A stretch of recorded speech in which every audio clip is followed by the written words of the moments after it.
All right. All right, this is Hiram Kemp, Job, Fall of 2025 GST. This is December 9th, session 11. And today we're going to finish the book of Job. Chris, David, y'all are here live in class. Stop me at any time and ask me any questions you want. I want to say one more thing. I want to just kind of remind, since this is now being recorded, what's coming up in the class. Today is the last class that I'm teaching on Job for this semester. So I'm going to pick up where we left off with Elihu, finish the book of Job.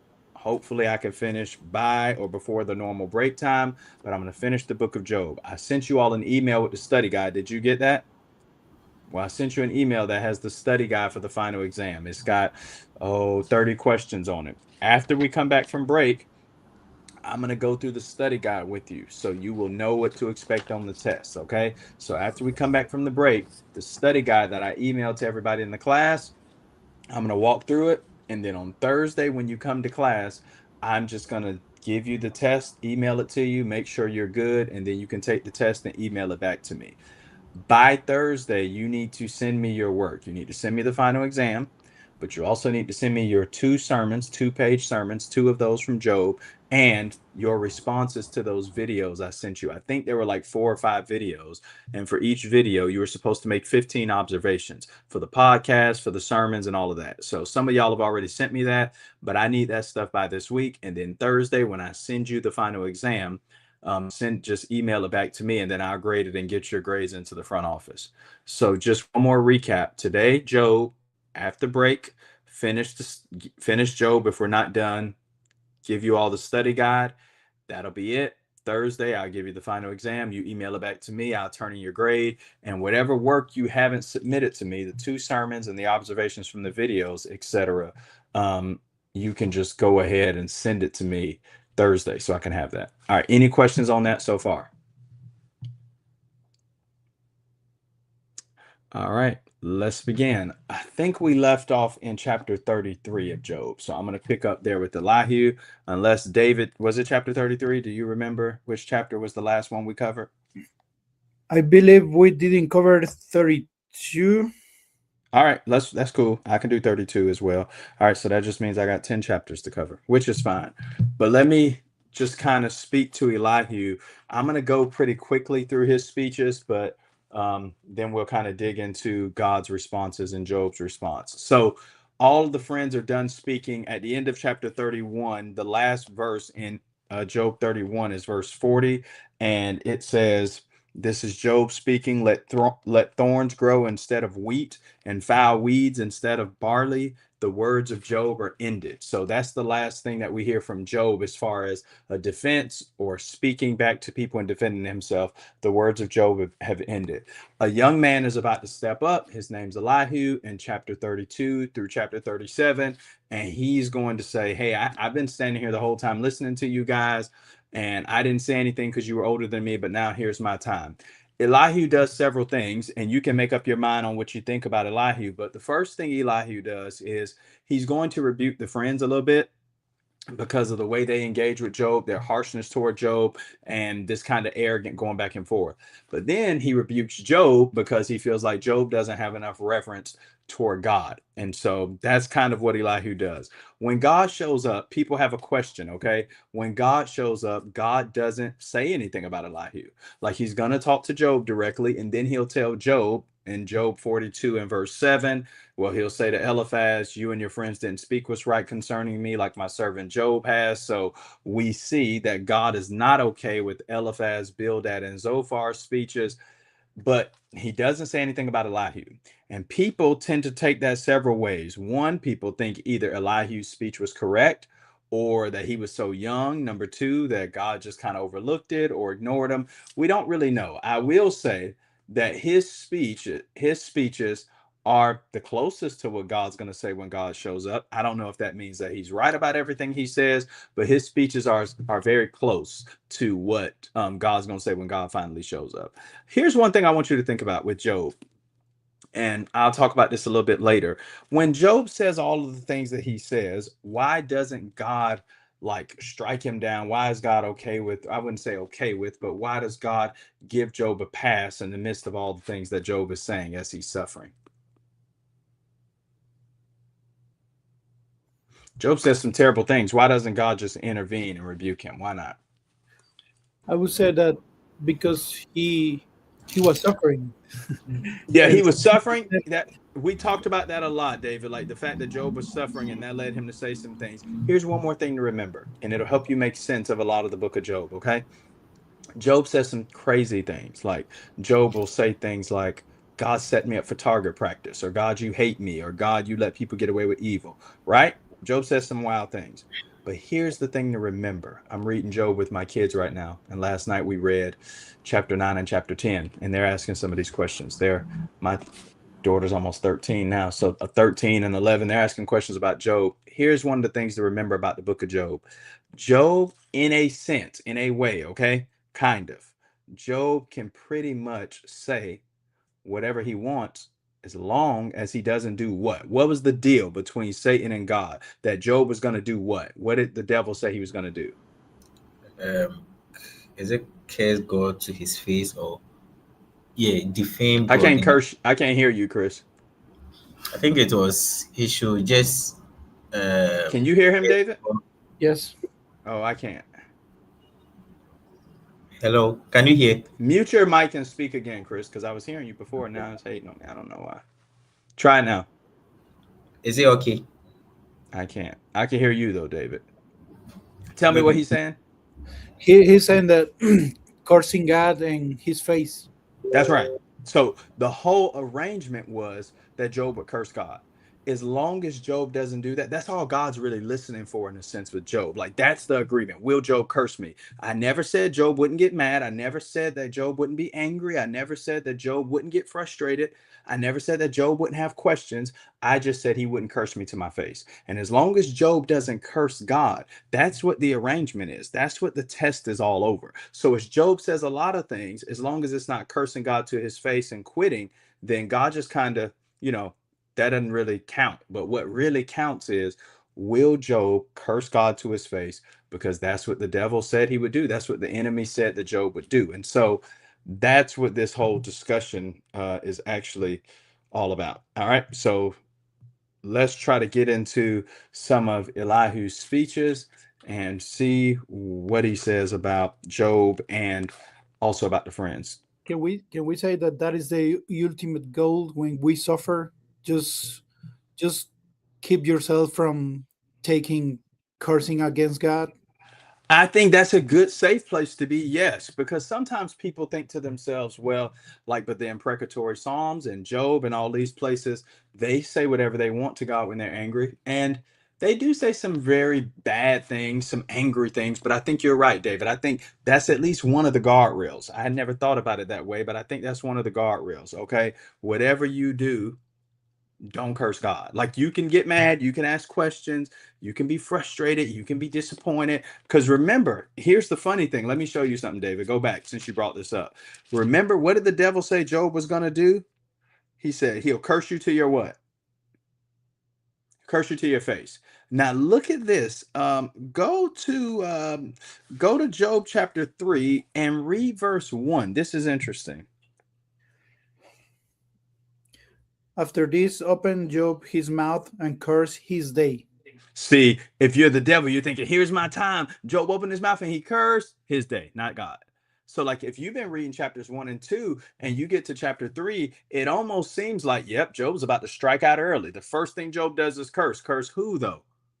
Not God, his own birth. So Job's mad. He says a lot of things, but he never does this to God. He curses the day of his birth several times. Like, I wish I wasn't born. Why did God choose me to be here and all of that? But as long as he didn't curse God. And I think it's funny that the first thing that comes out of Job's mouth is a curse, but it's not toward God, it's toward him. And God knows that Job's going to say a lot of things. And Job is very, very angry, but not against him. Even he blamed God, but he That's didn't right. God. There's a difference. That's right. He blames God. He says a lot of things. Chris, let me see if I can hear you now. Hey, can you hear me? I can't hear him still. I don't know why. Man. It's weird because I can hear him. Let me see something. Talk now, Chris. Hello. I got you now. Yep. I think it was something on my end with my speakers. It clearly was. Yeah. So yeah, the main thing is as long as Job doesn't curse God, he can say things, he can be mad, but the goal is you can't curse God, Job. That's one thing God won't let you do. All right, let's get into Job then. We got to cover some ground. Let's look at Job, Job 32. Okay. I think we covered 32. You mentioned that he speaks about why he had the right to speak. Mm-hmm. I remember that from the first 5 verses. Okay. But Yeah, I think we did all the 32. I'm just going to do 33. Yeah. Okay. All right, let's do 33. All right. But now hear my speech, O Job, and listen to all my words. Behold, I open my mouth, the tongue of my mouth speaks. My words declare the uprightness of my heart, and what my lips know, they speak sincerely. The Spirit of God has made me, and the breath of the Almighty gives me life. Answer me if you can. Set your words in order before me. Take your stand. Behold, I am toward God as you are. I too was pinched off from a piece of clay. Behold, no fear of me need terrify you. My pressure will not be heavy on you. Surely you have spoken in my ears, and I've heard the sound of your words. You say, I am pure without transgression. I am clean, and there is no iniquity in me. Behold, he finds occasions against me. He counts me as his enemy. He puts my feet in the stocks and watches all my paths. Behold, in this you are not right. I will answer you, for God is greater than man. Why do you contend against him, saying, he will answer none of man's words? For God speaks in one way, and in two, though man does not perceive it. In a dream and a vision of the night, when deep sleep falls on men while they slumber on their beds, then he opens the ears of men and terrifies them with warnings, that he may turn man aside from his deed and conceal pride from a man. He keeps back his soul from the pit, his life from perishing by the sword. Man is also rebuked with pain on his bed and with continual strife in his bones, so that his life loathes bread and his appetite the choicest food. His flesh is so wasted away that it cannot be seen, and his bones that were not seen stick out. His soul draws near the pit, and his life to those who bring death. If there be for him an angel, a mediator, one of 1,000, to declare to man what is right for him, and he is merciful to him and says, deliver him from going down into the pit. I have found a ransom. Let his flesh become fresh with youth, and let him return to the days of his youthful vigor. Then man prays to God, and he accepts him. He sees his face with a shout of joy, and he restores to man his righteousness. He sings before men and says, I have sinned and perverted what is right, and it was not repaid to me. He has redeemed my soul from going down into the pit, and my life shall look upon the light. Behold, God does all these things twice, 3 times with a man, to bring back his soul from the pit, that he may be lighted with the light of life. Pay attention, O Job, and listen to me. Be silent, and I will speak. If you have any words, answer me. Speak, for I desire to justify you. If not, listen to me and be silent, and I will teach you wisdom. All right. So in chapter 33, why does Elihu rebuke Job?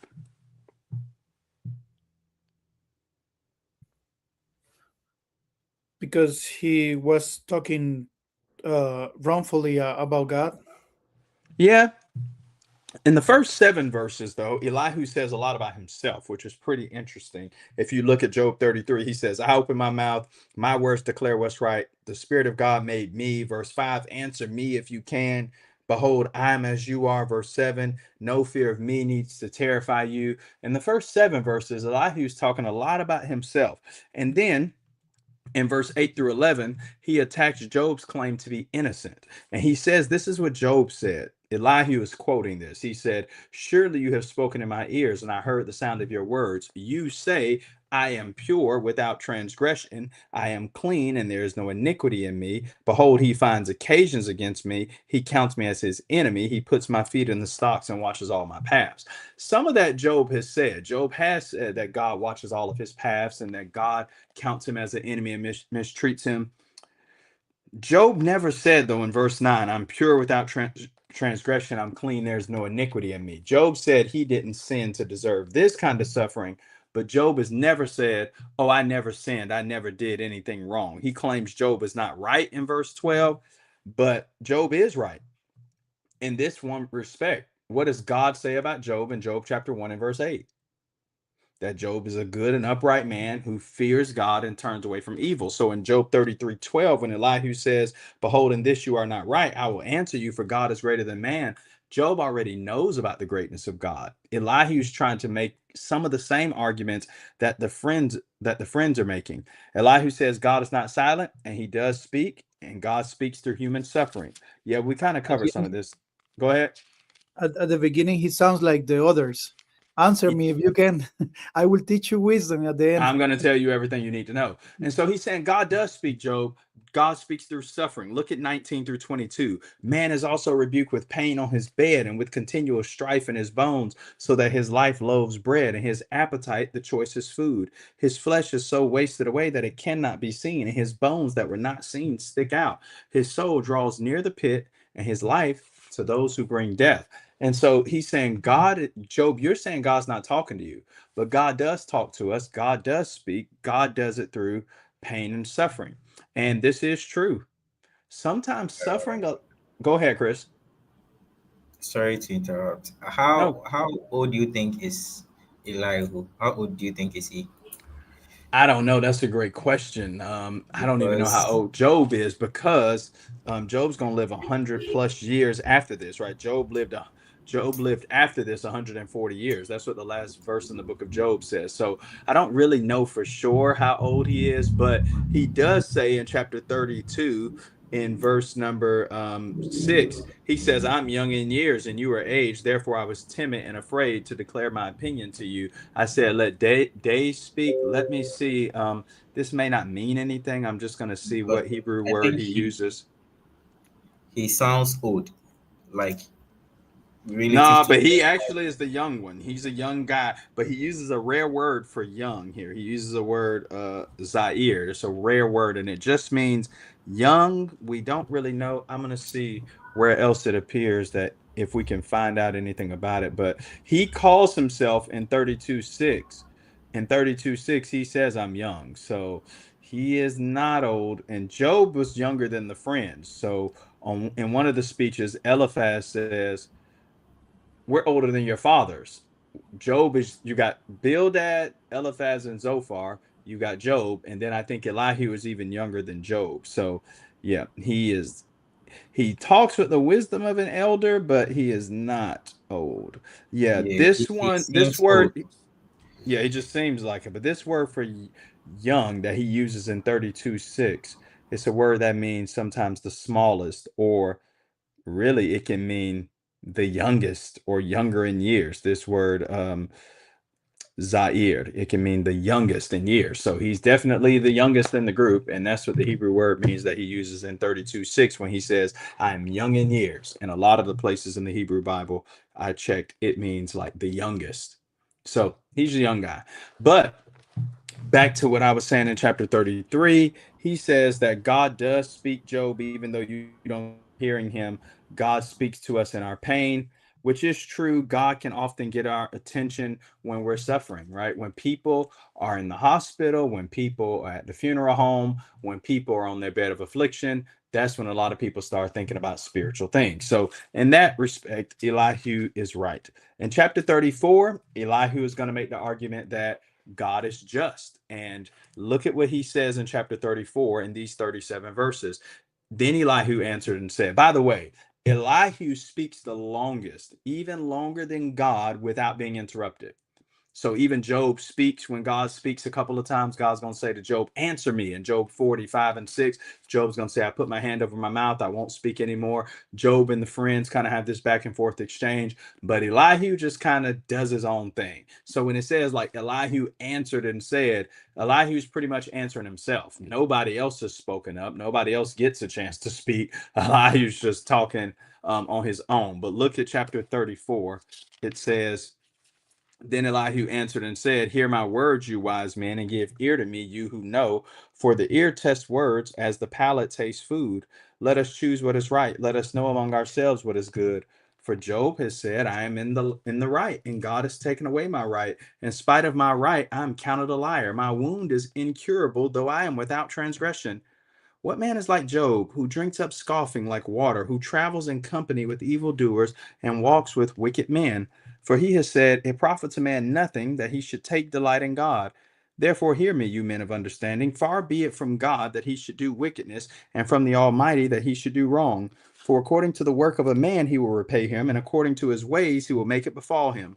Of a truth, God will not do wickedly, and the Almighty will not pervert justice. Who gave him charge over the earth, and who laid on him the whole world? If he should set his heart to it, and gather to himself his spirit and his breath, all flesh would perish together, and man would return to dust. If you have understanding, hear this, listen to what I say. Shall one who hates justice govern? Will you condemn him who is righteous, who says to a king, worthless ones, and to nobles, wicked man? Who shows no partiality to princes, nor regards the rich more than the poor, for they are all the work of his hands. In a moment they die. At midnight the people are shaken and pass away, and the mighty are taken away by no human hand. For his eyes are on the ways of man, and he sees all his steps. There's no gloom or darkness where evildoers may hide themselves, for God has no need to consider a man further, that he should go before God in judgment. He shatters the mighty without investigation and sets others in their place. Thus, knowing their works, he overturns them in the night, and they are crushed. He strikes them for their wickedness in a place for all to see, because they turned aside from following him, and they had no regard for any of his ways, so that they caused the cry of the poor to come to him, and he heard the cry of the afflicted. When he is quiet, who can condemn? When he hides his face, who can behold him? Whether it be a nation or a man, that a godless man should not reign, that he should not ensnare the people. For has anyone said to God, I have borne punishment, I will not offend anymore? Teach me what I do not see. If I have done iniquity, I will do it no more. Will he then make repayment to suit you because you reject it? For you must choose, and not I. Therefore declare what you know. Men of understanding, will you say to me? And the wise man who hears me will say, Job speaks without knowledge. His words are without insight. Would that Job were tried to the end, because he answers like wicked men. For he adds rebellion to his sin. He claps his hands among us and multiplies his words against God. All right. So here Elihu does respond again to some of the things that Job says. Now, remember in chapter 33, somebody read verse 22 and verse 23. 32 and 33, excuse me. Chapter 33, 32 and 33. Chapter 33. 32 and 33. 32 and 33. The last two verses. Okay. If you have any ways, answer me. Speak, for I desire to justify you. If not, listen to me. Be silent, and I will teach you wisdom. So at the end of 33, Elihu kind of sounds like he's on Job's side. He's like, hey, if you have anything to say, I want to justify you. I would really like to help. And if not, let me teach you wisdom and let me help you. Well, you get to chapter 34, and Elihu just launches into this speech against Job about the righteousness of God. Now, throughout Job's speaking, Job has said some things about the way God runs the world. One time when he was responding to Eliphaz especially, he says, the wicked get away with, no, that was Zophar. He was responding to Zophar in chapter 20. Zophar spoke and said, God punishes the wicked. And then in 21, Job responds by saying, God doesn't punish anybody. People get to do whatever they want. Well, now Elihu is saying, you said a lot of things about God and his righteousness, and I'm here to defend God. God is righteous. That's pretty much what chapter 34 is all about. He starts defending God. He defends God as one who never does wrong, who is in total control and gets it right. Nobody instructs God. No one, and the one who could ruin anyone he wanted to in a moment. God could ruin anybody he wanted to whenever. Yes, go ahead, David. It was interesting to me on verse 37 that he thinks like the other friends. He thinks that Job has sinned because he said he had rebellion. That's right. That's right. He's still thinking of Job through the lens of a sinner, and he's wrong about that. He goes on to say God reigns perfectly. God knows the way of the wicked, and God will deal with him as they should be dealt with. He says that in verses 21 down through verse number 30. He ends by saying, men of understanding what could convict Job too, and accuses Job of being wicked. Yes, you're right, David. Here, he sounds like the friends. He said he wouldn't do this. He said, I wouldn't be like the friends. But as you read his speech, you see that he has. So why is Elihu doing this? What's his motivation in chapter 34? Go ahead, Chris. A question before that. When God said Job was righteous, does that mean that he has never sinned before? No. When the Bible calls him blameless, it's a word tam in Hebrew. Tam, it means complete or like whole. It means if Job did sin, Job repented. He made it right. So when the Bible talks about a person being blameless, it just means their character is so upright and they're a person of integrity that they don't just live a lifestyle of sin, but if they do sin, they confess it, they acknowledge it, and whatever God requires of them to do for the sake of their sin, they make it right. When Elihu and Eliphaz and Bildad and Zophar called Job a sinner, though, they're saying it like Job has committed sin and he hasn't repented and he's just living this sinful life that he's trying to hide it behind his back. Job never says in all of the book that he never committed a sin in his whole life. If he did, he would be Jesus Christ, right? Job didn't say he never sinned, but Job does say this: every sin I know about, I made it right. And Job also is saying, whatever I did, like if there's a retribution principle that if you sin, you get punished, Job is saying, if I did sin, I know I didn't sin this bad to get this kind of punishment. Like if the punishment is supposed to match the crime, Job is saying, I don't have a crime on my record that should have caused me to lose all of my property, all 10 of my children, all of my cattle, Job's saying, I didn't do that. I'm not that bad. If I did do something, I know it wasn't that. And they're saying, like, you are a sinner, Job. Tell us what you did. So Elihu said he wouldn't do that, but then he did. Here's my question, though. Why did Elihu do this? Why did he launch into this whole tirade against Job about God's just, God's fair, God takes care of the whole world, and nobody wicked gets away with anything? Why does Elihu feel the need to tell Job this about God? What is Elihu trying to do with this speech? What's his whole purpose? I think Grace, I can't hear you. Turn up your mic. I can hear you, but turn it up a little bit.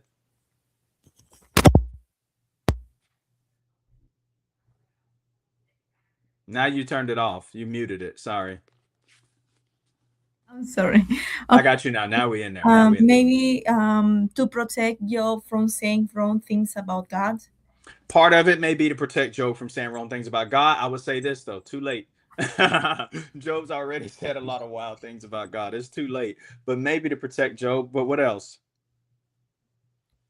Christopher had something, and I have something yet later. I think is the same as what his the three friends just said earlier, because they think if you do something bad, God will punish you. Right, but my question, Chris, though, and here's why I want you to help me. My question is, why is Elihu telling Job? Like, why would you say this to a person?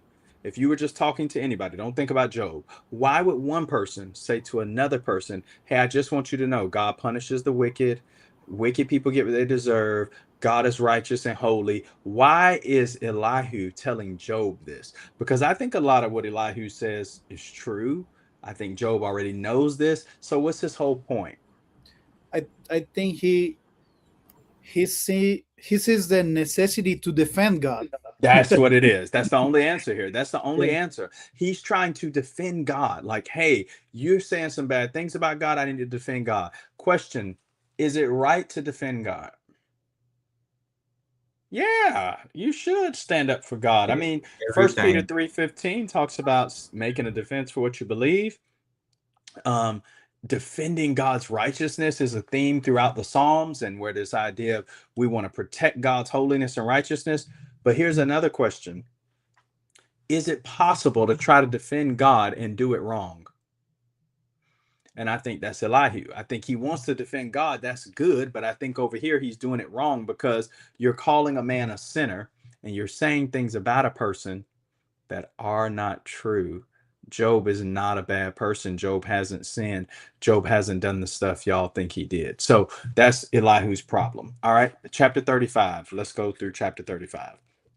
16 verses. This one's shorter. I'm trying to get through Elihu because when we get to God, you may have questions. And so I want to finish Job today, but I want to spend time on God's speeches if we can. So I'm moving a little quickly through Elihu. Here's chapter 35. Elihu answered and said, I love that intro every time. Elihu answered and said, Elihu, nobody's talking but Elihu, but who is he answering? Elihu's answering himself, right? Like, y'all have anything to say? Nope. And then Elihu answered and said, he just talks to himself. So he's young, he's arrogant, and he's just answering Elihu. Elihu answered and said, do you think this is to be just, Do you say, it is my right before God, that you ask, what advantage have I? How am I better off than if I had not sinned?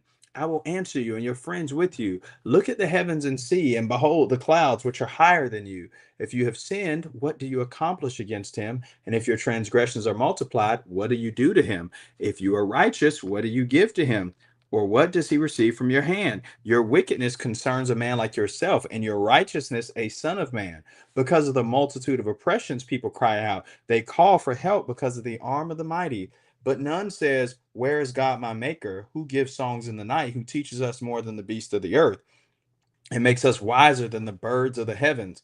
There they cry out, but he doesn't answer because of the pride of evil men. Surely God does not hear an empty cry, nor does the Almighty regard it. How much less when you say you don't see him, that the case is before him and you are waiting for him. And now, because his anger does not punish and he does not take much note of transgression, Job opens his mouth in empty talk. He multiplies words without knowledge. So I call this section, Job 35, 1 through 16, Elihu rebukes Job part 2, because he did it in chapter 34 and he's just doing the same thing now in chapter 35. He starts getting a little bit off the rails now, though.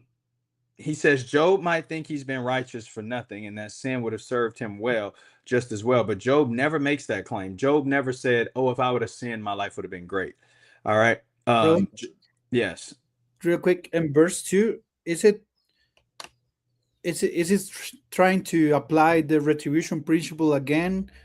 Because Job never said that he was more righteous than God, but I think Elihu is thinking, if God gave you this, it's because you are not righteous. That's right. No, he definitely believes in the retribution principle, and he believes in some of the same things that the others do, as far as when they're saying basically you're just in it for yourself. And when you serve God, God doesn't get any benefit from it. Like, God doesn't care what you do. When he says, if you have sinned, what do you accomplish? If you are righteous, what do you give to him? In verse 6 and verse 7, the friends of Job kind of have this idea that God's in heaven and humanity's down here, and God doesn't really care what people do. Like, if you're righteous, it doesn't benefit God. God's not interested. But that's not true. God is thoroughly interested. He claims Job is in it for himself and serving for his own benefit in verses 4 through 8. And this sounds like what the adversary said about Job, right? That's how this whole thing starts in chapter 1, 9 through 11. Satan says, Job only serves you because he gets what he wants. Well, Elihu sounds like that. He says God doesn't have to answer human pleas for justice and vindication when they're motivated by self-interest and pride, and that's why God hasn't listened to Job. So he's saying God, and that's verses 9 through 16. He's saying when you're in it for yourself, God doesn't have to answer you. And when you just want to know something for your own benefit, the Almighty doesn't have to respond. The problem is Job's not just in this for himself. Job wants to know, what have I done to lose God's fellowship? And Job wants to make things right again. But of course, Elihu is not interested in that. You know, the one thing Elihu is interested in, though? Elihu. He's interested in himself. And so let's see in chapter 36. Now, this time I'm just going to read chapter 36 and chapter 37 so we can be done with his speech. His speech now, though, is very similar to what God will do when God shows up.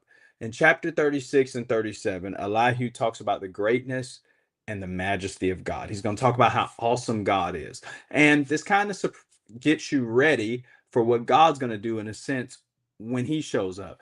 Here's one problem with Elihu doing it, though, versus what God's going to do, because God will be doing a specific thing with Job. Here is one difference, okay? When Elihu says all these things about the greatness of God, they're not things Job doesn't know or that Job doesn't believe. The friends keep trying to tell Job how great God is and all these amazing things, and Job already knows all of that stuff. What Job wants to know is, why is this God who is so great and powerful and loving and merciful not answering me? Or why is he allowing me to suffer like this? But Job doesn't need you to tell him how great God is, because he already knows, he already believes that. But let's read chapter 36 and chapter 37 and listen closely to the detail that Elihu uses as he talks about God and who God is. All right.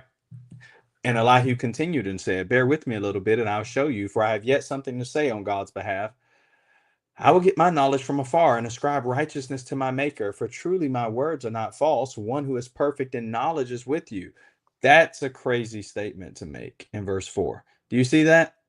What does Elihu say about himself in verse 4? Truly my words are not false, for one who is perfect in knowledge is with you. What is Elihu saying about himself there? He is mimicking perfection. Yeah, he's saying I'm pretty perfect. I'm perfect in knowledge. I'm trying to make sure that He it was says thinking that. about the proud in the previous chapter, and now he's proud. Very proud. I don't know that anybody in the whole book says anything like that. One who is perfect in knowledge is with you. In verse 5, he says, Behold, God is mighty and does not despise any. He is mighty in strength of understanding. He does not keep the wicked alive, but gives the afflicted their right. He does not withdraw his eyes from the righteous, but with kings on the throne, he sets them forever, and they are exalted. If they are bound in chains and caught in the cords of affliction, then he declares to them their work and their transgressions, that they are behaving arrogantly. He opens their ears to instruction and commands that they return from iniquity. If they listen and serve him, they complete their days in prosperity and their years in pleasantness. But if they do not listen, they perish by the sword and die without knowledge. The godless in heart cherish anger. They do not cry for help when he binds them. They die in youth, and their life ends among the cult prostitutes. He delivers the afflicted by their affliction and opens their ear by adversity. He also allured you out of distress into a broad place where there is no cramping, and what was set on your tables was full of fatness. But you are full of judgment on the wicked. Judgment and justice seize you. Beware, lest wrath entice you into scoffing, and let not the greatness of the ransom turn you aside. Will your cry for help avail to keep you from distress, or all the force of your strength? Do not long for the night when peoples vanish in their place. Take care and do not turn to iniquity, for this you have chosen rather than affliction. Behold, God is exalted in his power. Who is a teacher like him? Who has prescribed for him his way? Or who can say, You have done wrong? Remember to extol his work, of which men have sung. All mankind has looked on it. Man beholds it from afar. Behold, God is great, and we know him not. The number of his years is unsearchable. For he draws up the drops of water. They distill his midst in the rain, which the skies pour down and drop on mankind abundantly.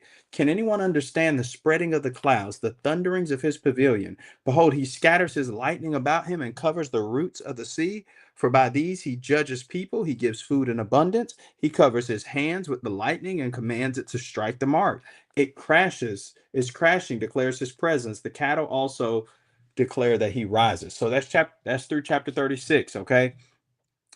Basically, he speaks of God's righteousness and dealing with the righteous and the wicked in verses 5 through 12. He's saying God deals with the righteous, God deals with the wicked.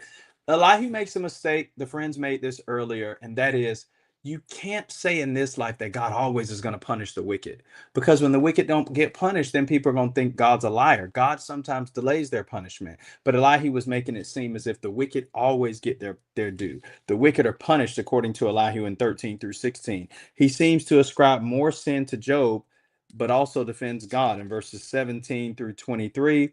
And then he launches into some pretty good stuff about God's power towards the end. And I believe some of what he says is on point and correct. And it's a springboard for what God will say later on. And that's the way chapter 37 is going to go as we read it now. He'll say some great things about God, God's character. And I think all of this stuff that we're about to read in 37 is pretty true. Though, again, it doesn't really help Job as he's suffering, but it is great stuff to say about God. And like, go Elihu. Okay. Look at verse 1 of chapter 37. At this also my heart trembles and leaps out of its place. Keep listening to the thunder of his voice and the rumbling that comes from his mouth. Under the whole heaven he lets it go, and his lightning to the corners of the earth. After it his voice roars. He thunders with his majestic voice, and he does not restrain the lightnings.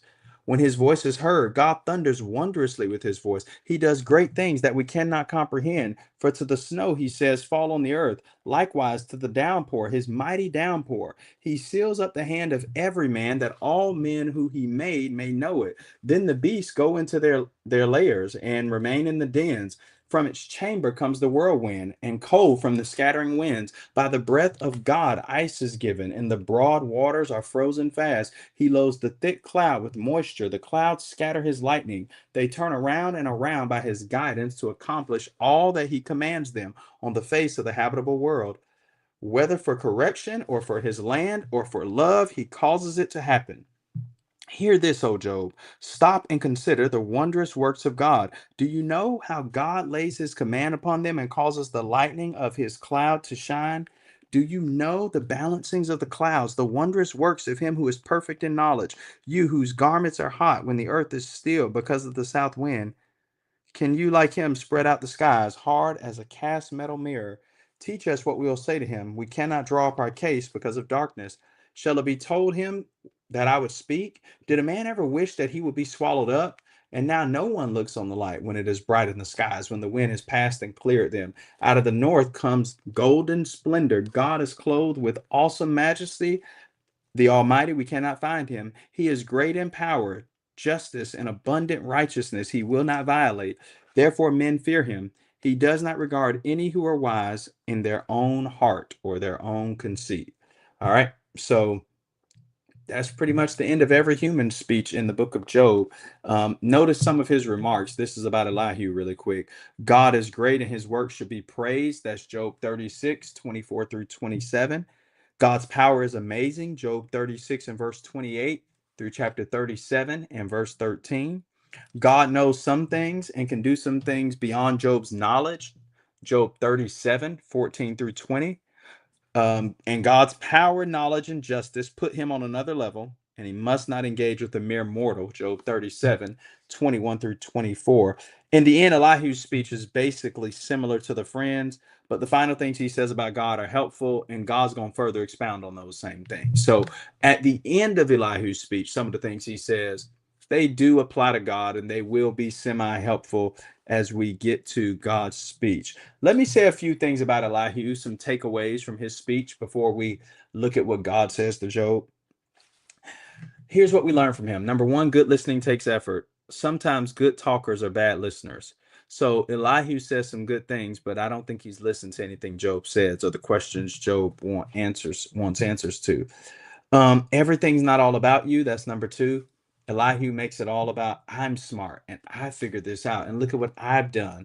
But he really doesn't care about others as much. Number three, defending God is important, but how we defend him matters just as much. God doesn't need help from bad representatives. So Elihu wants to defend God deeply, but I don't really think he does it the right way because Job's hurting, and it seems like Elihu has forgotten that. If we are burning and angry to say something, we should probably cool off first.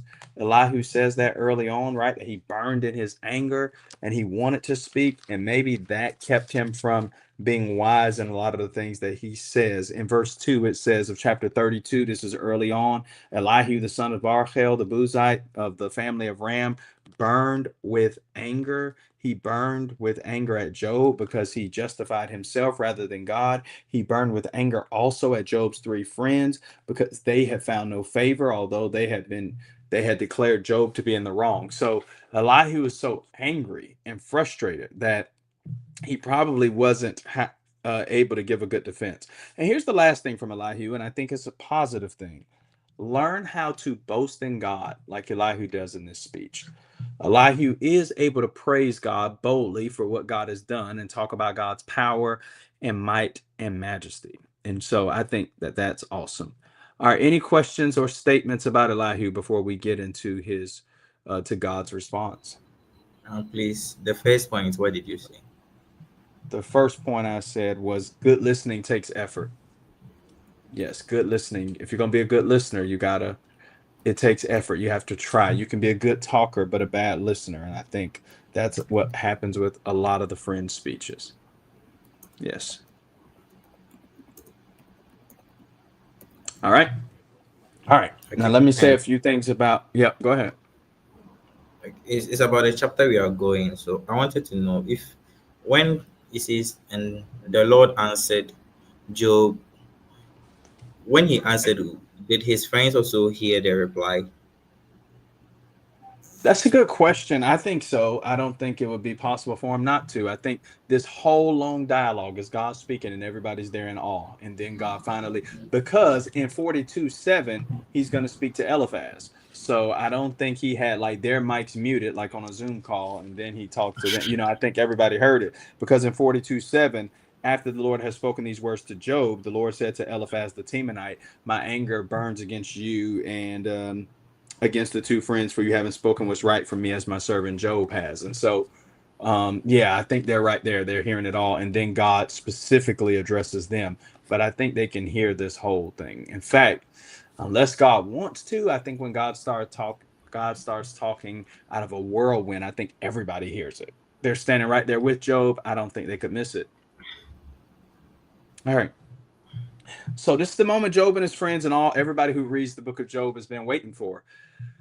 God finally speaks. There'll be two speeches by God and then two responses by Job. That's important. So there'll be two speeches by God and then two responses by Job. It's important to keep a few things in mind. First, remember, how does God view Job? What does God think about Job? He thinks Job is good and upright and fearing him and departing from evil. That's Job 1 and verse 1, Job 1 and verse 8, Job 2 and verse 3. 1 1 1 8 2 3. That's important because you might read the speeches and think, oh, God's upset at Job. God's putting Job in his place. But that's not what's happening. Secondly, what have Job and the friends been saying about God, especially Job? This matters because the responses God gives aren't random, but they're going to attack specific things said about him by Job and the others. So you got to be thinking about the kinds of things that the friends in Job were saying about God, because that's the kind of stuff God's responding to. And then third, what's Job's major question? Job wants to know, why am I suffering? That's the main question for Job. And so that will help you, especially, I think, with the second speech. All right. So, just so you know, there are various views about the way that God responds to Job. God does not just come right out and explain everything to Job about the first two chapters. He doesn't tell him about the discussion with Satan and anything like that. He doesn't come out and tell him how satisfied he is with Job and that he's passed the test. That'll come in chapter 42. Instead, God responds to Job with a series of questions. And some people have been frustrated with God's response and see it as a cop-out. They think, oh, God should have told Job all of these things or given him some answers. God just overwhelms Job with all that he knows. Or some people see it as God chastising Job and saying, how dare you question me, and that sort of thing. In the first speech, God is chastising Job somewhat, but at the end, Job is going to see that God's pleased with him. There may be some validity to this idea in the third speech. God is vindicating Job and comforting him in his suffering. Let's just walk through it and let's see what you think as you hear the speeches from God to Job. You ready? Job 38. All right, let's begin. Then the Lord answered. Now that's interesting too, because like everybody's been answering, right? Elihu answered. And who does Elihu like to answer? Elihu likes to answer Elihu, right? And Job likes to answer the friends. But finally, then the Lord answered and said, that's pretty powerful. Then the Lord answered Job out of the whirlwind and said, who is this that darkens counsel by words without knowledge, dressed for action like a man? I will question you and you make it known to me. Where were you when I laid the foundation of the earth? Tell me if you have understanding. Who determined its measurement? Surely you know. Or who stretched the line upon it? On what were its bases sunk? Or who laid its cornerstone? When the morning stars sang together and all the sons of God shouted for joy? Or who shut in the sea with doors when it burst out from the womb? When I made clouds its garment and thick darkness its swaddling band, and prescribed limits for it and set bars and doors and said, thus far will you come and no further, and here your proud waves will be stayed. Have you commanded the morning since your days began, and caused the dawn to know its place, that it might take hold of the skirts of the earth, and the wicked be shaken out of it? It is changed like clay under the seal, and its features stand out like a garment. From the wicked their light is withheld, and their uplifted arm is broken. Have you entered into the springs of the sea, or walked in the recesses of the deep? Have the gates of death been revealed to you, or have you seen the gates of deep darkness? Have you comprehended the expanse of the earth? Declare if you know all this. In verse 19, he says, where is the way to the dwelling of light, and where is the place of darkness, that you may take it to his territory, that you may discern the paths to his home? You know, for you were born then, and the number of your days is great. Have you entered the storehouses of the snow, or have you seen the storehouses of the hail, which I have reserved for the time of trouble, for the day of battle and war? What is the way to the place where the light is distributed, or where the east wind is scattered upon the earth? Who has cleft a channel for the torrents of the rain, and a way for the thunderbolt, to bring rain on a land where no man is, on the desert in which there is no man, to satisfy the waste and desolate land, and to make the ground sprout with grass? Has the rain a father, or who has begotten the drops of dew? From whose womb did the ice come forth, and who has given birth to the frost of heaven? The waters become like hard stone, and the face of the deep is frozen. Can you bind the chains of the Pleiades, or loose the cords of Orion? Can you lead forth the Mazzaroth in their season? Or can you guide the bear with his children? Do you know the ordinances of the heavens? Can you establish their rule on the earth? Can you lift up your voice to the clouds, that a flood of waters may cover you? Can you send forth lightnings, that they may go and say to you, here we are? Who has put wisdom in the inward parts, or given understanding to the mind? Who can number the clouds by wisdom, or who can tilt the water skins of the heavens? When the dust runs into a mass and the clods stick fast together, can you hunt the prey for the lion, or satisfy the appetite of the young lions? When they crouch in their dens, or lie in wait in their thicket, who provides for the raven its prey, when its young ones cry to God for help and wander about for lack of food? That's the first speech. I mean, what do you say to that? You say what Job said, right? Nothing. But let's look at it. God is introduced to Job, just like Job and all the friends have been introduced up to this point. But then it says, God answered Job out of a, this is a siarah. That's the Hebrew word for whirlwind, a siarah. God answered Job out of a whirlwind. That same siarah is going to be in chapter 40 and verse 6 too. God's going to answer Job again out of a whirlwind, right? That'll come in chapter 40 and verse 6. So he's introduced with this whirlwind, or this tornado. Just think of it that way, in a way that nobody's been introduced up to this point. So everybody's just kind of been talking. And it says, well, God answered too, but God answers out of a tornado. God comes out of a whirlwind. He just starts speaking out to Job. And this appearance of God is called a theophany. A theophany, Theophany, Theophany. A theophany is a visible manifestation of God. Job didn't see God, right? They couldn't take a selfie together. Job doesn't see God's face. This is like Moses with the burning bush in Exodus chapter 3. This is Exodus 33 and verse 20. God says, no man can see my face and live.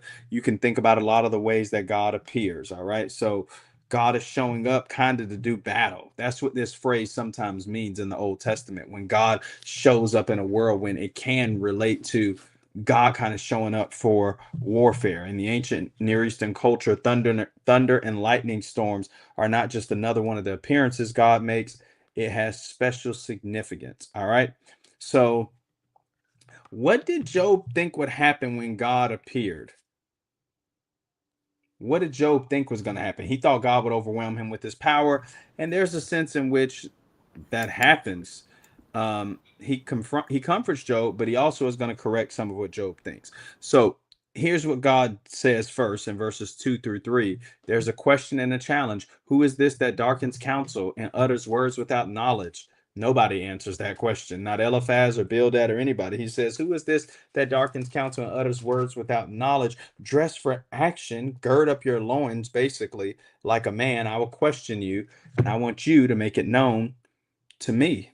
So throughout the speeches, Job is focused on two things: his innocence, he was right about that, and God's working in the world, and Job was wrong and mistaken about that. So throughout the speeches, Job was saying, I'm innocent, and he was also saying, God's not running the world right. Well, God knows Job is innocent, but God's about to take his view of how Job thinks he runs the world. Yes, David. Can we say that God appears and he's making the point like, no, you won't ask me, I will ask you? That's exactly right. Yeah, you won't be doing any talking. And that's why I think this whole Job dilemma when God shows up, a lot of people think like that today. When I get to heaven, I'm going to ask God. No, you won't. You won't be doing anything like that. Well, God's going to explain to me why this happened. No, he won't. He doesn't have to do that. You'll be so amazed with his brightness and his glory, you'll just be worshiping. You won't be doing any interviewing. You won't be sitting God in a chair and saying, well, we're going to interview you on my podcast today. God's not going to be a guest on your podcast, right? Like, you're not going to do that. And I think that's how people kind of view it. And I think that's what Job thinks. But it's important to see how God's response justifies Job, though. This is important because he says nothing about Job sinning that got him into the situation. So Job is right about that. And I think the friends need to hear this. God doesn't say anything about Job sinning. That's right. However, what Job has said about how God runs the world is wrong, and he did speak without knowledge. God deals gently with Job. He never accuses Job of anything, and he's going to help Job overcome his ignorance. So God is graceful, but also challenging here. He challenges Job in verse 3. He tells Job, dress for battle and get ready to answer his questions. Yeah, Job had said in his final speech, call God out in his speech. If you look at chapter 31, look at chapter 31 and look at verse 35. Read verse 35. What did Job say at the end of his speech? Job 31:35.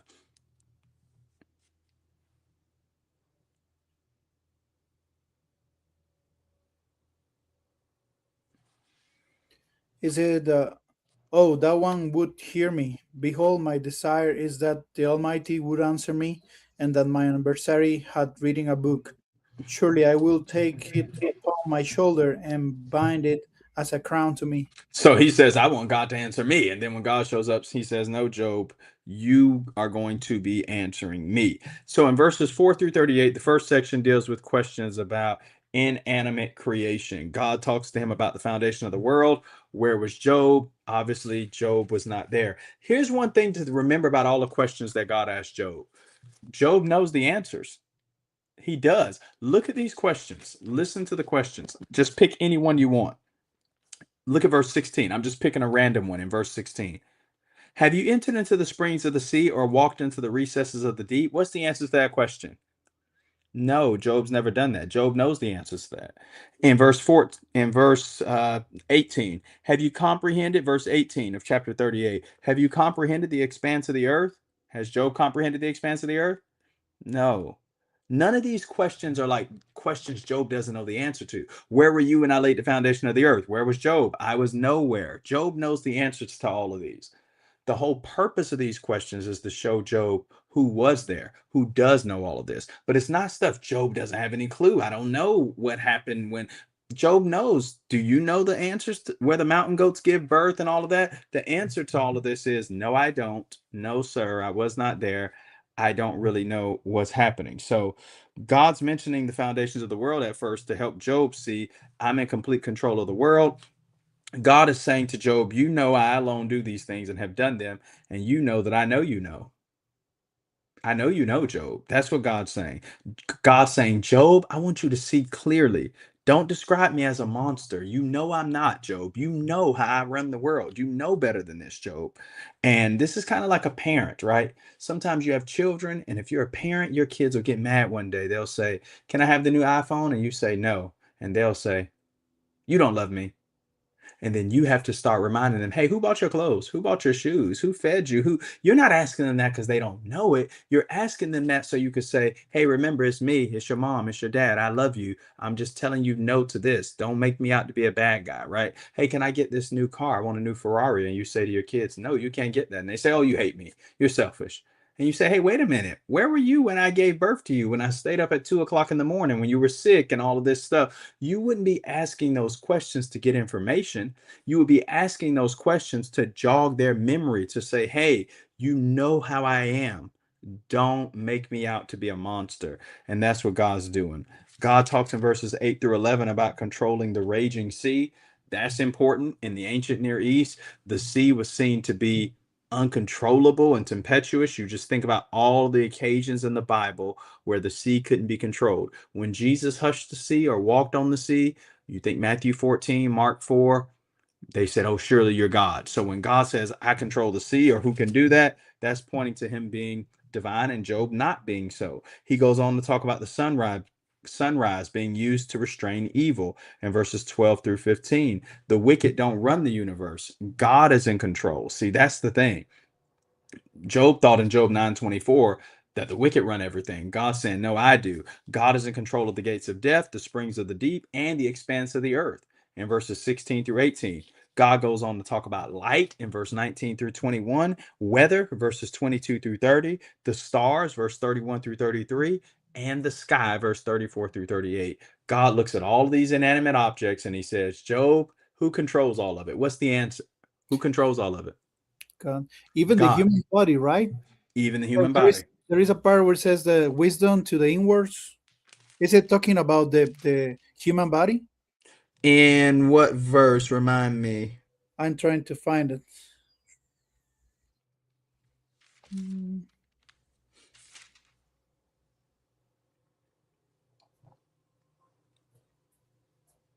Because I don't. Oh, it's in 36. He says, who has put wisdom in the inwards or giving understanding to the mind?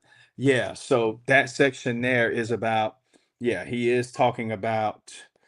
I think he's talking here, though. If you look up at 34, right? Can you lift up your voice to the clouds that a flood of waters may cover you? Can you send forth lightnings that they may go and say to you, here we are? Who has put wisdom in the inwards, or who's given understanding to the mind? Who can number the clouds? I think here he's talking about like the clouds. He's talking about the wisdom in the heavens, not about the human. He's going to get to humanity, but he's not there yet. So this section is just about the actual heavens themselves that God's made. All right, let's look at 39, okay, through chapter 40 and verse 2, because God's questions are going to continue. I'm going to read all of 39 and then I'll read the first 2 verses of chapter 40. Do you know when the mountain goats give birth? Do you observe the calving of the does? Can you number the months that they fulfill, or do you know the time when they give birth, when they crouch, bring forth their offspring, and are delivered of their young? Their young ones become strong. They grow up in the open. They go out and do not return to them. Who has let the wild donkey go free? Who has loosed the bonds of the swift donkey? To whom I have given the arid plains for his home and the salt land for his dwelling place. He scorns the tumult of the city. He hears not the shouts of the driver. He ranges the mountains as his pasture, and he searches after every green thing. Is the wild ox willing to serve you? Will he spend the night at your manger? Can you bind him in the furrow with ropes? Or will he herald the valleys after you? Will you depend on him because his strength is great? And will you leave to him your labor? Do you have faith in him that he will return your grain and gather it to your threshing floor? The wings of the ostrich wave proudly, but are they the pinions and plumage of love? For she leaves her eggs to the earth and lets them be warmed on the ground, forgetting that a foot may crush them and that a wild beast may trample them. She deals cruelly with her young as if they were not hers. Though her labor may be in vain, yet she has no fear, because God has made her forget wisdom and given her no share in understanding. When she rouses herself to flee, she laughs at the horse and his rider. Do you give the horse his might? Do you clothe his neck with a mane? Do you make him leap like the locust? His majestic snorting is terrifying. He paws in the valleys and exults in his strength. He goes out to meet the weapons. He laughs at fear and is not dismayed. He does not turn back from the sword. Upon him rattle the quiver, the flashing spear, and the javelin. With fierceness and rage, he swallows the ground. He cannot stand still at the sound of the trumpet. When the trumpet sounds, he says, Aha! He smells the battle from afar, the thunder of the captains and the shouting. Is it by your understanding that the hawk soars and spreads his wings towards the south? Is it at your command that the eagle mounts up and makes his nest on high? On the rock he dwells and makes his home, on the rocky crag and stronghold. From there he spies out the prey. His eyes behold it from far away. His young ones suck up blood, and where their slain are, there he is. Chapter 40 and verse 1. And the Lord said to Job, shall a fault finder contend with the Almighty? He who argues with God, let him answer it. All right. God continues to question Job, but now it's a different focus. God before was talking about the heavens and creation and the ocean and just things with no personality. But now God starts talking about animal creation. All right. So the ones he mentions at the end of 38 and on into 39 have 2 things in common. These are the 2 things in common about the animals that God mentions. Number 1, they're either wild, dangerous, or terrifying, or they live outside of human society, and God is showing that he cares even for the animals Job doesn't know about and doesn't care about. So they're either known by human beings and they're wild, dangerous, and terrifying, or they're animals that don't even live near human beings, the mountain goats that give birth and all of these animals that are far away from humanity. But God's saying his care extends to animals that terrify Job and to those that are incomprehensible to him. So the animals that cause you fear, Job, and the animals you don't even know about, God says, I care for all of those animals. All right. God gets food for the lion and provides prey for the ravens. That's chapter 38, 39 through 41. Mountain goats don't escape his notice. 39, 1 through 4. The wild donkey and the wild ox answer to God and not Job. 39, 5 through 12. The ostrich flaps flamboyantly and doesn't make the wisest decisions with her young eggs, but God made her this way and she still survives. Chapter 39, 13 through 18. That's an interesting one because he's saying she gets these eggs, she just leaves them out in the open. Any animal could crush them. 39, 13 through 18. But God made her that way and God still protects her. God controls the war horse. 39, 19 through 25. And the hawk soars by God's understanding. Job 39, 26 through 30. The speech ends, and so does the tour through God's creation in chapter 40, verses 1 through 2. That's where this all ends. The Lord said to Job, shall a fault finder contend with the Almighty? He who argues with God, let him answer it. So that's 41 through 2. God calls out Job, and really anybody at this point who can answer the things he said or pose a response that will put them in God's place or God in theirs. So God's saying, anybody that has any questions about me, you know the answers to these questions, and all of them point back to me. They point back to God and who God is saying he is. So here's 5 important lessons from this first round of speeches, okay? Number 1, God's universe is more vast, beautiful, and complex than Job or we give it credit for. God's creation is more vast and beautiful and complex than we even realize or give it credit for. God hasn't just thrown his world together sloppily. There is precision and design and creation. And God blows Job away with the facts and with the beauty of his creation. Here's number 2. There is goodness in God's world and how he runs it, even in the midst of evil and suffering. So in the midst of evil and suffering, there still is goodness in what God has made and how God has done it. Number 3, the world is fallen, but even in its fallen state, God is in control of it and keeps things in place so that they don't go totally crazy. The world is in a fallen state, but God keeps things under his control so that the world doesn't just do its own thing. Number 4, God expects us to draw certain conclusions about him from what we see in creation. God, number 4, expects us to draw certain conclusions about him based on what we see in creation. And then here's number 5. Our limited knowledge must keep us from drawing conclusions about what God could and should do. We shouldn't use our limited knowledge to say God should do this, or God must do this, or what God could do is this. Because the one thing you might not know may be the very thing that God does, and it might be the reason why he runs the world the way that he does. And so we shouldn't use our limited knowledge to challenge or question his all perfect knowledge. And I think that's where Job makes his mistake. David, go ahead. Can you repeat the last one, please? Yes, our limited knowledge must keep us from drawing conclusions about what God could and should do. Our limited knowledge should keep us from drawing conclusions about what God could and should do. Our knowledge is limited and his knowledge is not.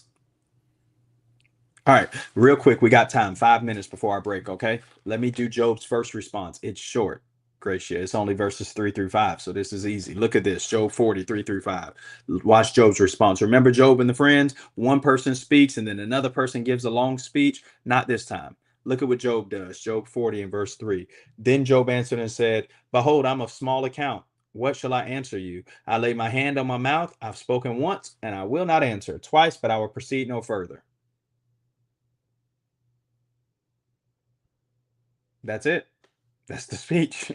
I mean, this is a man who wanted to speak to God. He had a lot to say. He said, when I see God, I'm going to tell him. This is what he said when God showed up. Behold, I'm of small account. What will I answer you? I lay my hand on my mouth. I've spoken once. I will not answer. Twice, but I will proceed no further. Job wanted to respond to God and say so much, but notice he says nothing. He says, I'm small in comparison to God's greatness. He puts his hand over his mouth. This is probably because he is in awe, and also he doesn't want to let anything else come out, right? He just is quiet. And then he says, I won't say anything else. So Job, here's something funny. God shows up and Job is speechless for the first time in the book, right? The whole time, Job and the friends, they have a lot to say, but God's not done speaking to Job just yet. All right, let's take a break. And when we come back, we'll do chapters 40 through 42, and then I will give you the study guide. Okay, we will finish we'll finish the book of Job, and then I'll give you the study guide when we come back off break. Okay, here's what I want to do though, to try to make a little time. We normally take a break until 2:30, my time, 30 minutes. Let's take 15 minutes. Okay, I don't know what time it is where y'all are, but here it's about to be 2 o'clock. It's 1:57. So at 2:15 or whatever time it is where you are, give yourself 18 minutes, 3 minutes to get to the hour, and then 15 minutes. So it's 1:57. I'm going to come back at 2:15 my time so we can get it done. Okay, thanks.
All right.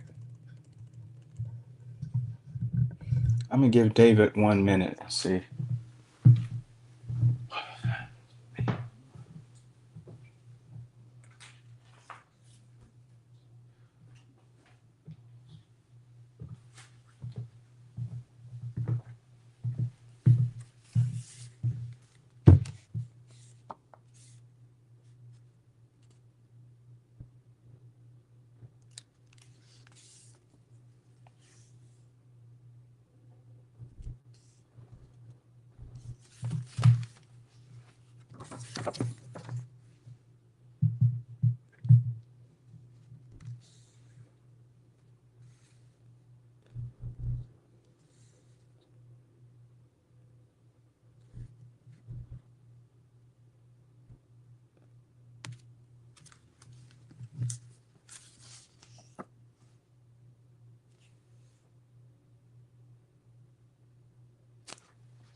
All right, there we go.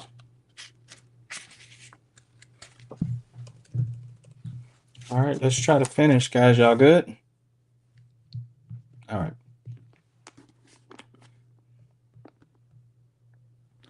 All right, let's look at the final speech and Job being restored. I'm going to read 40 and 41 together, okay? These are kind of long, but I just want to go ahead and take them on so we can get to the study guide, okay? 40 and 41 together. And the Lord answered Job, shall a fault finder contend with the Almighty? He who argues with God, let him answer it. And then Job answered the Lord and said, behold, I am of small account. What will I answer you?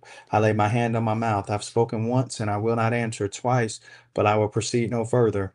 And then the Lord answered Job out of the whirlwind and said, dress for action like a man. I will question you and you make it known to me. Will you even put me in the wrong? Will you condemn me that you may be in the right? Have you an arm like God, or can you thunder with a voice like his? Adorn yourself with majesty and dignity. Clothe yourself with glory and splendor. Pour out the overflowings of your anger, and look on everyone who is proud and abase him. Look on everyone who is proud and bring him low, and tread down the wicked where they stand. Hide them all in the dust together. Bind their faces in the world below. Then will I also acknowledge to you that your own right hand can save you. Behold, Behemoth, which I made as I made you, he eats grass like an ox. Behold, his strength is in his loins, and his power in the muscles of his belly. He makes his tail stiff like cedar, and the sinews of his thighs are knit together. His bones are tubes of bronze, his limbs like bars of iron. He is the first of the works of God. Let him who made him bring near his sword, for the mountains yield food for him where all the wild beasts play. Under the lotus plant he dies, in the shelter of the reeds and in the marsh. For his shade the lotus trees cover him, the willows of the brook surround him. Behold, if the river is turbulent, he is not frightened. He is confident, though Jordan rushes against his mouth. Can one take him by his eyes or pierce his nose with a snare? So first, this is about the behemoth, right? This is about this massive creature, and we'll talk about what this may represent later. But now we talk about the Leviathan, chapter 41 and verse 1. Can you draw out Leviathan with a fish hook? Or press down his tongue with a cord? Can you put a rope in his nose or pierce his jaw with a hook? Will he make many pleas to you? Will he speak to you soft words? Will he make a covenant with you to take him for your servant forever? Will you play with him as with a bird? Will you put him on a leash for your girls? Will traders bargain over him? Will they divide him up among the merchants? Can you fill his skin with harpoons or his head with fishing spears? Lay your hand on him. Remember the battle. You will not do it again. Behold, the hope of man is false. He is laid low, even at the sight of him. No one is so fierce that he dares stir him up. Who then is he who can stand before me? Who has first given to me that I should repay him? Whatever is under the whole heaven is mine. I will not keep silence concerning his limbs or his mighty strength or his goodly frame. Who can strip off his outer garment? Who would come near him with a bridle? Who can open the doors of his face? Around his teeth is terror. His back is made of rows of shields, shut up closely as with a seal. One is so near to another that no air can come between them. They are joined one to another. They clasp each other and cannot be separated. His sneezings flash forth light, and his eyes are like the eyelids of the dawn. Out of his mouth go flaming torches. Sparks of fire leap forth. Out of his nostrils comes forth smoke as from a boiling pot and burning rushes. His breath kindles coals, and a flame comes forth from his mouth, and his neck abides strength, and terror dances before him. The folds of his flesh stick together, firmly cast on him, and immovable. His heart is as hard as stone, hard as the lower millstone. When he raises himself up, the mighty are afraid. At the crashing, they are beside themselves. Though the sword reaches him, it does not avail, nor the spear, the dart, or the javelin. He counts iron as straw, and bronze as rotten wood. The arrow cannot make him flee. For him, sling stones are turned to stubble.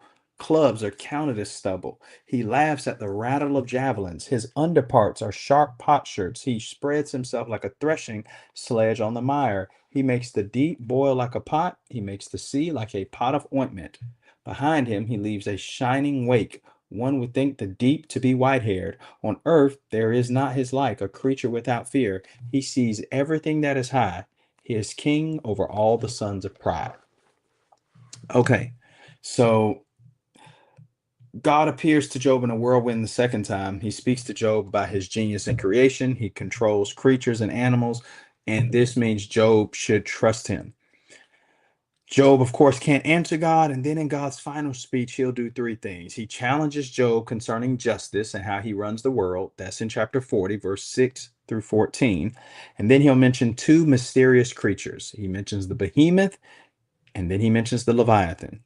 All right, so these creatures in detail impress Job with their power and Job's inability to subdue them. Job, he can't control these creatures. A few important things to note about this speech. First, it's not just part two of the same speech as before. It's not God just saying the same things he did the first time. He's saying something different and challenging in some different ways. The first round of speeches dealt with God's power and his detailed attention given to creation. That's the first part. It's God's power, creation, mountain lions, animals, the sea, the birds. The second speech deals with God's justice and him doing what's right. And how do we know that? Look at chapter 40 and verse 8. He says, will you put me in the wrong, and will you condemn me that you may be right? And so, yeah, will you break or nullify God's judgment is what he's saying. All right. Will you condemn me as guilty so you can be in the right? The next thing is the two creatures that are mentioned. All right, so there have been various ways to interpret these creatures as they're described. Some people think they're actual creatures, that the behemoth is the hippo and the leviathan is the crocodile. That's an old interpretation that goes back to like 1663. So they believe the behemoth is a hippo, the leviathan is a crocodile. Many conservative commentators go with that God's describing a hippo and a crocodile to Job. There's some problems with that. I don't have time to get into it. But another view is that these are dinosaurs. And some people, even in the church, they think these creatures fit best with dinosaurs. And there are some articles and things you can look at that will talk to you about that. And then some think these creatures are meant to be mysterious and they speak of human suffering. And that these creatures are kind of used as metaphors for human suffering that's uncontrollable and that only God can tame them. And I think that's the best option. That's my opinion, but you might not agree with that. Some people think hippo and crocodile. Some people think dinosaurs. Some people think that these animals are used metaphorically to describe suffering and hardship. They're real creatures, but God uses them metaphorically to speak of human suffering and hardship, or they're mythological creatures meant to talk about evil and chaos. Let's just put it that way. And that's the view I favor. And there's a lot I could say about it, but I want to just kind of get to the study guide. If you ask me later, go ahead, David. It was interesting to me the hold on, David. My speakers are doing the funny thing again. I can't hear you. Let me see. Try now. Can you hear me now? Man, I can't hear you. Hold on. Don't keep talking because you'll have to say it all again. I don't know what's happening to my world right now. All right, try now. I don't know why. You're mute. Your mic is muted. Can you hear me now? Ah, we're in there now. We're there. Okay. No, it was interesting to me that at the end of verse, it was 41:34. It talks like symbolic, because he says he is a king over all the children of pride. So that was interesting. That's right. To me. That That's right. I thought maybe that is why some people think that they are just figurative. and I just real quick, and another. This is more a question. In chapter 40, verse 14, when it says they will also confess unto thee that thy own right hand can save thee.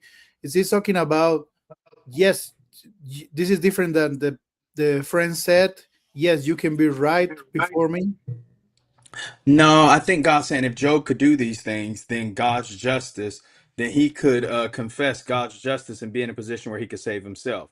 Of course, Job can't do that, but he's saying, like, if you could control all of these animals, then you'd be able to confess, yes, my own right hand can save me, but you need me, Job. That's what this is all about. I think these two creatures personify evil and chaos, and God is saying, basically, I'm in control of all of that, and one day I will completely destroy it. Here's another reason why I think that. Go back to Job chapter 3, and you run into Leviathan earlier. And nobody thinks that this is a dinosaur or a hippo or anything. But in Job chapter 3 and verse 8, Job 3 and verse 8, it says, we'll start in verse 7. This is Job cursing the day of his birth. Remember, in verse 7, he says, chapter 3, behold, let the night be barren, let no joyful cry enter it. Let those who curse it curse the day, who are ready to rouse up Leviathan. See, there's Leviathan right there. Job's talking about terrible day, talking about difficulty and hardship. And so the two best Hebrew dictionaries I have talk about this as a sea monster or a serpent or a dragon, and it appears in Job 3 and verse 8, in Psalm 74 and verse 14, and Psalm 104 and verse 26, and Isaiah 27 and verse 1. So anyway, I'm not going to break down all of this because I want to get to chapter 42, and then I want to go over the study guide with you. But essentially, God is saying, whoever these creatures are, whether they're real, whether they're metaphorical, whether they're truly physical, you can't control these things, Job, but I can. And that's why I think it's a metaphor for evil and chaos, because if you're suffering in your Job, why do you care if God can control a hippo, a dinosaur, or an alligator? That doesn't really help you. That's just like part 2 of the same speech. But if Job wanted to know about God's justice, then this would answer that. This would be saying God's in complete control of everything. And Job, you can completely trust me. And that's what I think Job wanted to know. Like, God, how do you run the world? And if the behemoth and Leviathan personify evil and chaos, then God's answering Job's question. This is how I do it. This is how I run the world. You can't control these things, but Job, I can, and I need you to trust me. All right, let's look at chapter 42. Do y'all have any questions about that? I know I'm going through that quick, and I've got a whole iPad full of notes on those chapters. If you want them, I can give you my notes on the whole class when it's over, really. But I I would just, I'll give them all to you if y'all want them. But I just, for time's sake, I don't have time to parse through. But I've got the Hebrew in here, all of that, and I can give it to you. But right now, I'm just going to do chapter 42, and then I'll walk through the study guide with you. Then Job answered the Lord and said, I know you can do all things, and that no purpose of yours can be thwarted. Who is this that has counsel without knowledge? Therefore I have uttered what I did not understand, things too wonderful for me, which I did not know. Hear, and I will speak. I will question you, and you make it known to me. I heard of you by the hearing of the ear, but now my eye sees you. Therefore I despise myself and repent in dust and ashes. That's Job. Now, here's one thing that I want you to just kind of think through. You can figure this out yourself. Some people say God's going to say that Job spoke what was right in verse 7. The question is, though, is that everything Job ever said, or is it this repentance here? Because Job said a lot of things that were crazy, but here Job says, I know you can do all things. No purpose of yours can be thwarted. Who is this that has counsel without knowledge? Therefore I have uttered what I didn't understand, things too wonderful for me, which I didn't know. Hear, and I will speak. I will question you, and you make it known to me. I heard of you by the hearing of the ear, but now my eye sees you. Therefore I despise myself, and I repent in dust and ashes. So that's where I think Job gets his thinking right. And by the way, I think one of the reasons God rebukes the friends, they said terrible things to Job, but also when God showed up, they didn't repent. Job did. They heard all of this. They could have said, hey, we were wrong too. They never do. So look at verse 7. After the Lord had spoken these words to Job, the Lord said to Eliphaz the Temanite, my anger burns against you and against your two friends, for you've not spoken of me what is right as my servant Job has. Now, therefore, take 7 bulls and 7 rams, and go to my servant Job, and offer up a burnt offering for yourselves. And my servant Job will pray for you, for I will accept his prayer not to deal with you according to your folly. For you have not spoken of me what is right, as my servant Job has. So Eliphaz the Temanite, and Bildad the Shuhite, and Zophar the Naamathite went and did what the Lord had told them, and the Lord accepted Job's prayer. And the Lord restored the fortunes of Job when he prayed for his friends. And the Lord gave Job twice as much as he had before.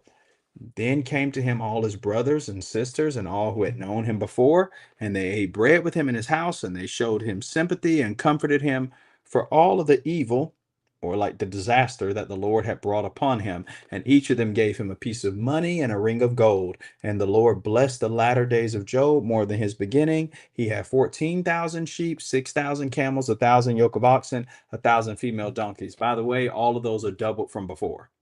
All right. And then it says in verse number 13, he also has 7 sons and 3 daughters. The children are not doubled. And people say God didn't double the children either because human life can't be replaced, or Job still had the children. They were just in heaven with God. So they're in heaven. You give them the same number on earth and it's doubled. But either way, there you go. Verse 14, he called the name of his first daughter Jemimah, and the second Keziah, and the third Karen Hapuk. And in all the land there were no women so beautiful as Job's daughters, and their father gave them an inheritance among their brothers. And after this, Job lived 140 years, saw his sons, his sons' sons, to 4 generations, and Job died, an old man and full of days. All right. Job completely changes. He has nothing to say in response to God, of course. He repeats God's earlier statement, who am I that darkens counsel? I utter words without knowledge. God's anger burns against the friends. They didn't speak what was right. They had a chance, and maybe they could have repented, but they didn't. And Job prays for them, and then God gives them their stuff back. God doubles everything that belongs to Job and blesses Job's life. It is interesting that Job, he doesn't get his stuff back until he prays for the friends. And so Job not only had to get his heavenly relationship right, but also his horizontal relationships right with the brethren. Go ahead, David. if this is the patriarchal age, this is an offense to the friends, right? Because in the patriarchal, if I understand well, the oldest one, the father of all, was the one who offered the sacrifice. Yes, and if Job's younger than them, then yes, if this is the patriarchal, yeah. But here's one more thing. In the patriarchal age, it wasn't just the father that offered sacrifices, it was also the righteous. So think, for example, Genesis chapter 20, Abraham says, Sarah's my sister. God speaks to Abimelech and says, I'm going to kill you if you touch his wife. Abimelech goes to Abraham, hey, why did you tell me that this was your sister when this is your wife? And God says to Abimelech, well, Abimelech says, I wouldn't do it. And God says, I know, but I told you this so I wouldn't destroy you. And then he tells Abimelech, now go to the righteous man Abraham. He's a prophet and he'll pray for you and you'll be restored. So sometimes the patriarchs did it for their family, but sometimes they were in a position where they could do it for anybody in a general sense because they were spiritual and they were the leaders. And I think in this case, it probably would be embarrassing because they were saying that they were righteous and Job was not, and Job's younger, but also, it has to do with Job's righteous, fears God, turns away from evil, and he's the most righteous man in all the East. That's how the Bible describes him. And so I think that makes sense. In verse 11, real quick. So Mhm. this means that nobody was with Job except the friends in all this book, like companion. Uh-huh. What you say now? Go ahead, say it again. So when we read verse 11, they all came again to be with him. So that means that everyone left him.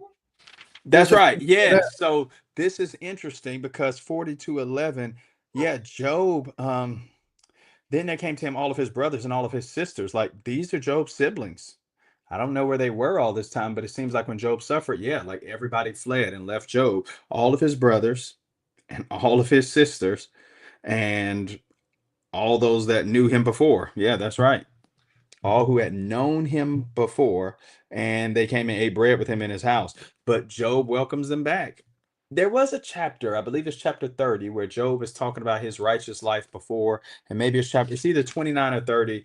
And Job says, my breath is strange to my wife, my servants turn away from me and stuff. So, yeah, there were other people who should have stuck by Job, but they didn't. And so once Job gets together again, then they care about Job again. So yeah, that's right. Unfortunately. But God blesses Job and restores, and God never tells Job about the beginning, but Job never curses God, and that's what it was all about to begin with. All right. I'm going to work through this study guide with you real quick. If you can pull it up, I'm just going to kind of go through the questions and tell you what I'm going to be looking for on the test. Do y'all have it? Gracia, you got the study guide? Yes. All right, great. David, do you have it? I am downloading it. Okay, let me know when you get it downloaded so I can walk through it with you.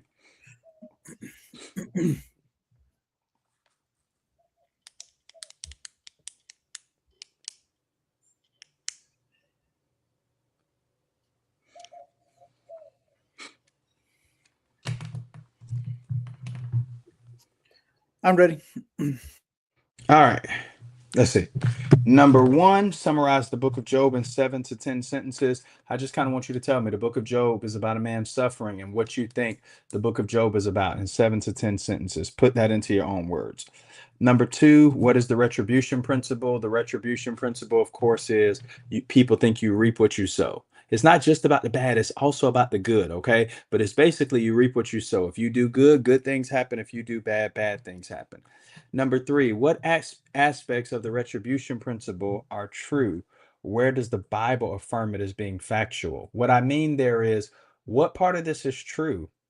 Think Galatians 6, 7 through 9. God is not mocked. Whatever a man sows, that will he also reap, right? So there is a sowing and reaping. The Bible does say some of if you reap what you sow, but you don't sow everything you reap. And that's really the difference. That's the major difference.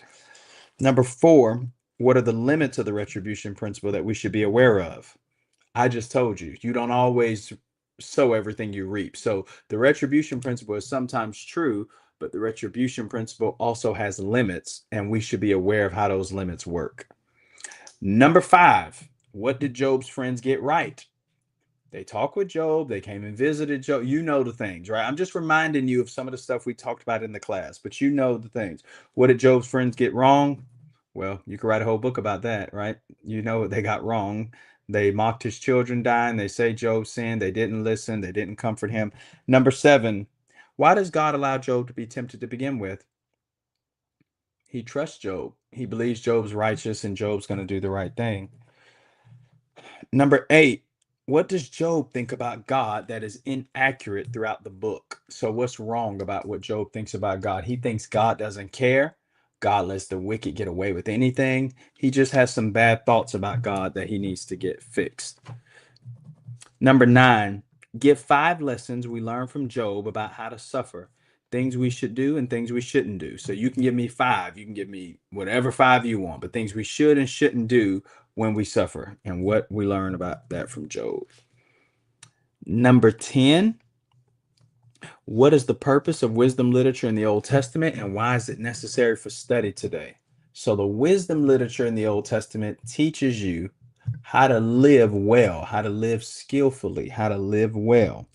And it's necessary today because you can have all the Bible teaching, but you got to know how to live it out, right? Number 11, what is Leviathan and what does God promise to do to it? And why is this good news? So you got your choices. It could be a dinosaur if you think that, a hippo or whatever, or evil, whatever, but God's going to destroy Leviathan, whatever it is. God's going to get rid of it. That's why I don't think it's a dinosaur, an animal, because God says I'm going to destroy Leviathan. God didn't want to destroy an animal, but he does want to destroy and punish and get rid of evil. Let me look at that verse in 41 where God talks about what he's going to do. I will not keep silent concerning his limbs or his mighty strength. And God talks about subduing him and what he's able to do to Leviathan. And so anyway, that's number 11. Number 12, what does Job want throughout the book most of all? And how does this show us the kind of man he was? What does Job want? Job wants God back. He wants his friendship with God. He wants to ask God questions and figure out why he's suffering. Number 13, when Job suffers initially, how does he respond? And I have the verses there on number 13, but that's where Job says he tears his clothes, he puts his face to the ground, covers himself in dust and ashes, and says, the Lord gives, the Lord takes away, but blessed be the name of the Lord. And all of this, Job didn't sin with his lips or charge God with wrong. Number 14, in what sense is Jesus the new and better Job? Jesus suffered for no reason, but Jesus never complained. Jesus committed himself to God. You can think of the ways that Jesus is like Job, but even better. Number 15, does Job sin in the book? No, not necessarily. But then Job says some things about God. I don't know. Explain your answer, right? I would say no, Job doesn't. And all of this, Job didn't sin. Job says some things in frustration and disappointment, but I don't think Job sinned. And I think his righteousness was upheld. 16, how does Job's response when God finally shows up help us to see how to live our lives in the midst of suffering? Job's response is, I don't want to say anything. I'm just going to let you be God. And when we're suffering, we need to remember we have limits to our knowledge and what we know about the world and how things work. And Job says, I put my hand over my mouth. I repent in dust and in ashes. And he realizes I'm not as smart as I thought I was. And we need to remember that. Number 17, what is God's appearance called when he shows up in the Bible? I told you this is called a theophany. Theophany. Theophany. One more time. Theophany. It's a theophany when God shows up in the Bible and manifests himself. Number 18, who is Elihu and what is his role in the book of Job? Elihu's the young man. He speaks up last. Elihu likes Elihu. Elihu answers Elihu. Elihu is Elihu. All things about himself. Okay. All right. Number 19, how can we be friends to those who are suffering? I gave a lot of these lists throughout the class, but you could think about listening well, showing up like the friends, praying for them, asking to pray for them, just being present. Number 20, what does the book of Job teach us about God? List at least 5 ways. God is powerful. God can be proud of us. God cares about us. God will deal with evil. God has confidence in his people. You could think of a number of things. Number 21, how does Job refer to Jesus in the book, and does he know he's doing this? Sometimes Job says, I know my Redeemer lives and he'll stand on the earth in the latter days, right? Or he says, I wish there was a mediator between me and God in Job 9 and verse 33. So there's several ways that he appeals to Jesus. That's Job 19:25. I know my Redeemer lives. And then he says, a man that's born of a woman, if a man dies, will he live again? Job 14:14. These are appeals to Jesus as the ultimate answer to these questions. I don't think Job knows that he's doing this throughout the book, but he is making reference to messianic realities that'll be fulfilled in Jesus as the Messiah. Go ahead, David. So can we say that Job knows that God is doing this, but not the real reason? I think so. I think that's right. Yes. He puts the power with God, but I don't think he knows the real reasons. Correct. For sure. 22, what is true wisdom? We talked about this last time, but true wisdom is the fear of the Lord. That's Job 28 and verse 28. True wisdom is the fear of the Lord and to depart from evil. That's what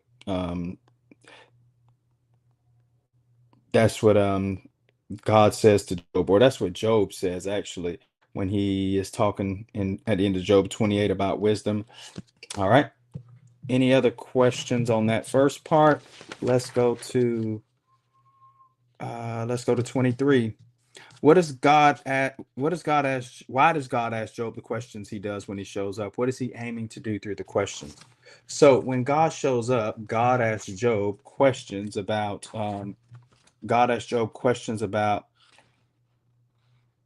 creation, about the world, about how God is in control.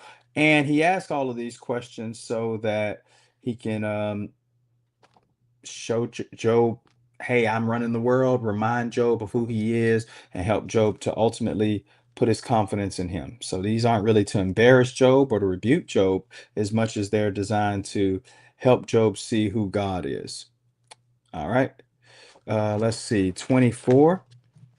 How does God deal with Job's friends when he shows up at the end of the book? What does this tell us about how we should speak to him, about him to others? He rebukes the friends and he says, you didn't speak what was right about me. It means when we say something came from God, we better make sure, because the friends are saying all kinds of things. And God says, you didn't say what was right about me like Job. It means this, guys. And I meant to say this when I was in 42. Let me say it though. God is listening to what people say about him in the world. People think they can say anything about God, and I believe God thinks like this and does, but God shows up and he says, I was listening to what you said about me and you were wrong. And so it means we should say the right things about God. 25, let's see, 25. What kind of man was Job and how do we know? Why does God have so much confidence in him? He was a good man, feared God, turned away from evil, upright man, blameless, and God has confidence in him because God knows the hearts of all people. And if God says you're blameless in all of those things, then it must be right. All right. Let's see. 26. Give me the 10 most impactful lessons you learned about Job in this class. That's up to you to figure that out. 27. What other Old Testament character resembles Job in suffering, and how did things turn out for her? That's Naomi in the book of Ruth. She is the Job of the Old Testament, right? She lost her kids, she lost her husband, and things turn out good for her in the end with Ruth. Yeah, Naomi is the female Job of the Old Testament, which is interesting. 27. What are 3 lessons the book of Job teaches us about friendship? 28. What does Job do when God finally shows up, and what does this teach us? And so Job is quiet and all of that, and it just teaches us we should be careful before we speak to God, because when God shows up, we won't have as much to say as we think. And then number 30, what didn't Job know that would have helped him through his suffering?